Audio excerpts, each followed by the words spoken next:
ব্রাহ্মণবাড়িয়ার সরাইলে ধান শুকানোর খোলার দখল নিয়ে দুদল গ্রামবাসীর সংঘর্ষে অর্ধশতাধিক আহত হয়েছে।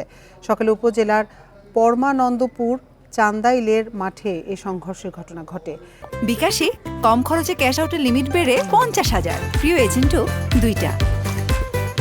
পুলিশ জানায় উপজেলার পরমানন্দপুর গ্রামের সোনাউল্লাহ গোষ্ঠীর মান্নান মিয়ার সাথে বুল্লার বাড়ির রশিদ মিয়ার ধান শুকানোর খোলা দখল নিয়ে কথা কাটাকাটি হয়। খবর পেয়ে দুই পক্ষের লোকজন পরমানন্দপুর চান্দাইলের মাঠে সংঘর্ষে জড়ায়। প্রায় 3 ঘন্টা ধরে চলা সংঘর্ষে 50 জনের বেশি আহত হয়। এর মধ্যে গুরুতর আহত ওসমান মিয়া, কাঞ্চন মিয়া, জিয়াউর রহমান ও মন মিয়াকে ঢাকায় পাঠানো হয়েছে।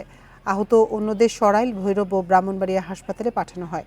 সংঘর্ষের খবরে পুলিশ ঘটনাস্থলে গিয়ে রাবার বুলেট ও টিয়ার শেল ছুড়ে পরিস্থিতি নিয়ন্ত্রণে আনে। এ ঘটনায় 15 জনকে আটক করেছে পুলিশ।